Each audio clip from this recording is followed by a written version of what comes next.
prendre soin de soi, il faut partir du principe que c'est d'abord très personnel.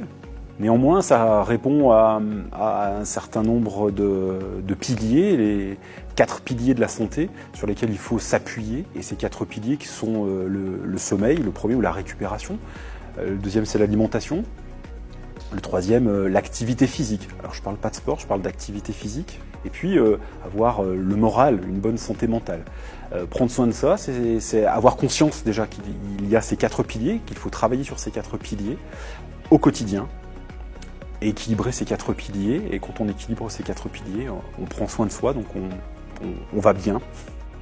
Alors j'ai de plus en plus de chefs d'entreprise qui viennent me voir, effectivement, parce qu'ils ont de plus en plus de pression et qu'à un moment donné, ils prennent conscience que, ils sont, comme on disait tout à l'heure, ils sont au bord de la rupture. Et au bord de cette rupture, ils se disent qu'est-ce que je peux faire. Et souvent, ils viennent à moi, c'est souvent le bouche-oreille, c'est souvent un ami ou une sœur ou un collègue qui lui dit tiens, je connais Fabrice, va le voir, je suis sûr qu'il peut t'aider à résoudre ton petit souci de burn-out. Et du coup, par le sport, ils s'aperçoivent qu'ils peuvent aller de mieux en mieux, quoi. Le sport permet de leur vider, on va dire, vider la tête. Ils prennent plus de recul par rapport à leurs décisions, par rapport au management de leur équipe, et c'est très bien. Nos vies modernes font qu'on a tendance à fonctionner en mode commando. Là, on a l'approche de l'été, on voit les régimes éclairs à des dates butoirs. On voit bien les inscriptions dans les salles de sport qui explosent. Donc ce mode commando peut avoir un intérêt assez limité. L'idée, c'est plus justement d'inscrire le bien-être, prendre soin de soi dans le quotidien avec ces fameux 4 piliers. Et ça passe parfois par des petites choses. Alors il existe beaucoup de techniques, beaucoup d'outils qui permettent de prendre soin de soi dans le quotidien, que ce soit des outils plus mécaniques, plus physiques, ou des outils plus mentaux, qui permettent d'avoir une bonne hygiène.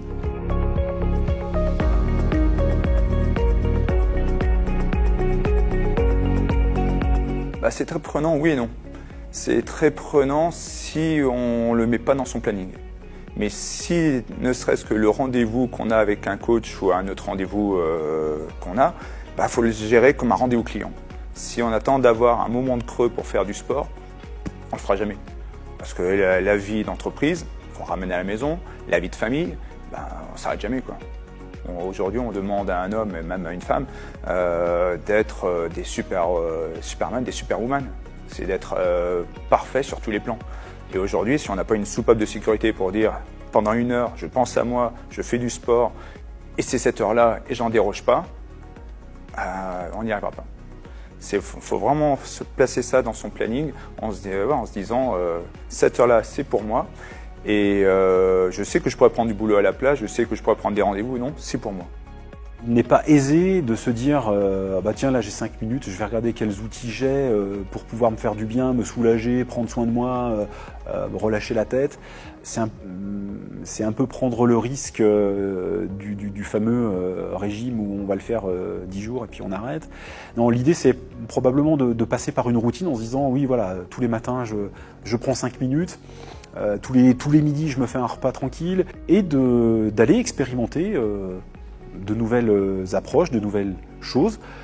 Ça peut être de la méditation, ça peut être prendre un coach sportif professionnel qui va vous accompagner 1 fois, 2 fois par semaine, 3 fois par semaine pour vous permettre de perdre du poids ou simplement d'évacuer le stress physique que vous pouvez avoir. Ça peut être aller voir un praticien en shiatsu pour 1 fois par mois pour aller mieux, faire tomber la pression. Ça peut être aller voir un nutritionniste qui va vous calibrer les repas pour vous permettre d'aller mieux et de mieux fonctionner. Ça peut être beaucoup de choses.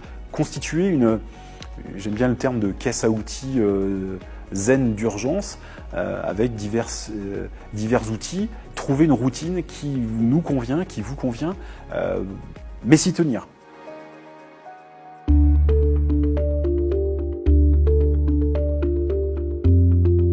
L'un des premiers domaines qui dysfonctionne, c'est le sommeil. On dort mal, on se réveille, on est fatigué, on a brogé toute la nuit, on récupère plus. C'est le premier indicateur qu'on est en surmenage ou oui, qu'on est déjà en surmenage. Quand le sommeil dysfonctionne, on est déjà en surmenage, clairement. Il y a aussi tous les dysfonctionnements qui sont liés à la digestion, le mal de dos, tout ce qui peut se porter sur le physique qui n'est pas habituel. Ensuite, il y a tout ce qui est, on va dire, dans le domaine psychique, tout ce qui est de l'ordre des comportements mentaux. Eh bien, on a tendance à réfléchir, à remettre sans arrêt une idée, à ne pas arriver à en faire le tour. Ce qu'on appelle ressasser, ruminer. On se rend compte que les gens ne fonctionnent plus de la même manière avec leurs proches, avec leur équipe. Socialement, il se passe quelque chose qui dysfonctionne vraiment du quotidien. Il y a plein de personnes qui ont essayé de foncer dans le mur, mais c'est toujours le mur qui a gagné. Il n'y a jamais personne qui a défoncé le mur. Donc c'est essayer de prendre du recul, se dire j'ai besoin d'un temps pour moi, c'est nécessaire pour la survie de mon entreprise, pour que moi je puisse sortir la tête de l'eau, avoir du discernement, confier mon corps à un professionnel, que ce soit dans le zen, que ce soit dans le sportif ou autre, pour que ce moment-là, ça me permette de respirer, souffler et de retourner au charbon derrière, mais avec la tête posée. Le matin, on peut en prendre plein la tête. À midi, grosse coupure. Et l'après-midi, on l'appréhende beaucoup mieux que si on était resté dedans à l'intérieur, à manger un sandwich et tout en bossant. Souvent, à 6 heures du soir, c'est mort. Donc, ça permet de tenir sur le long terme, de prendre du recul par rapport à sa position de chef d'entreprise, de manager de ses équipes. Et voilà. Et aussi, au foyer familial, ça va beaucoup mieux aussi. Parce qu'il y a moins la pression et on arrive à laisser du boulot à la maison et se dire voilà, il y a un temps entreprise, il y a un temps familial, il y a un temps pour moi et voilà, il faut avoir ces trois et pas ramener le boulot de partout et plus avoir de temps pour ça parce que sinon c'est la catastrophe. Bien-être, ça a un côté un peu suranné, mais ça a vraiment de l'impact très clairement aujourd'hui pour les gens qui sont à la tête d'entreprise ou qui sont managers. Ça a vraiment de l'impact, c'est vraiment fondamental de prendre soin de soi pour pouvoir tenir ses journées dans le travail, évidemment, tenir des équipes et puis tenir son rôle de parent, d'époux ou que sais-je. Donc prendre soin de soi, finalement, ça a été un petit peu galvaudé par les magazines, mais c'est vraiment fondamental pour pouvoir s'épanouir professionnellement et dans les autres domaines de la vie.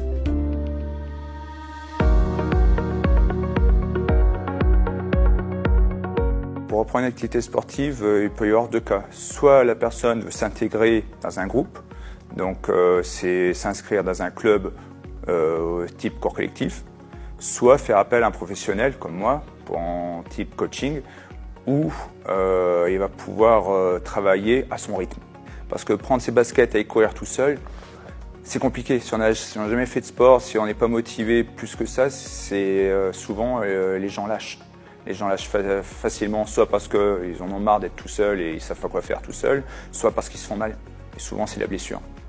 Et en coaching personnalisé, ça permet de dresser déjà le bilan, comme je vous ai dit, sur les différents points, de se faire encadrer par différents professionnels, ostéopathiques, shiatsu, nutritionnels, pour être pris en charge globalement et se dire, voilà, aujourd'hui je suis là, demain je vais viser ça, mais par le parcours de 4 professionnels, tout en un. Après, l'activité physique, ça va dépendre de la personne. J'ai des personnes qui veulent faire de l'aérobox, frapper sur un sac de frappe pendant une demi-heure pour se vider. On se fait ça en musique, sur une chorégraphie.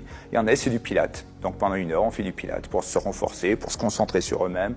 Il y en a, c'est du cross-training, ça va être des activités multi-articulaires où ils vont faire un geste et tout le corps va travailler. On va soulever des charges, on va pousser des charges. Et chaque personne, comme je l'ai dit tout à l'heure, il y en a qui seront peut-être plus sans dire tiens, moi j'aimerais bien m'inscrire dans un club de karaté. Il y a une astos qui fait ça le temps de midi, je vais y aller. C'est vraiment suivant les personnes. Mais après, il faut se faire encadrer par un professionnel. Parce que souvent, c'est les personnes qui viennent toutes seules, au bout d'un moment, elles lâchent. Parce qu'elles se disent oui, après j'ai un rendez-vous, donc je ne vais pas à ma séance. Alors que quand c'est un rendez-vous avec un coach, j'ai pas le choix, je suis obligé d'y aller. Si je ne vais pas, c'est quand même facturé. Et voilà, c'est mon temps pour moi.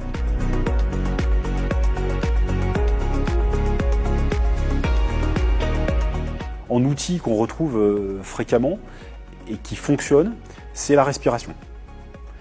J'ai 3 minutes, ça va, je ne vais pas bien, j'approche dangereusement de la zone rouge, je me pose, je m'isole, je prends 3 minutes et pendant ces 3 minutes, je me concentre sur ma respiration. Je respire en mode ce qu'on appelle 5-5, c'est-à-dire j'inspire pendant 5 secondes, j'expire pendant 5 secondes et ça pendant 3 minutes. Et ce petit outil permet vraiment de se relâcher, c'est ce qu'on appelle entrer en cohérence cardiaque. Cet exercice qui dure 3 minutes permet vraiment d'avoir beaucoup d'effets, que ce soit d'un point de vue mental, pour le relâchement mental, mais aussi physique. Il existe beaucoup d'ouvrages qui expliquent ce que c'est que la cohérence cardiaque. Je viens de la résumer là de manière très simple. L'avantage de la respiration, de la cohérence cardiaque en 3 minutes, c'est que c'est un outil qu'on peut vraiment emmener partout. On respire tout le temps, on ne le fait pas forcément consciemment. Et bien pendant ces 3 minutes, il faut le faire consciemment. Donc cet outil a un grand avantage, c'est qu'il est transportable et qu'on l'a tout le temps sur soi.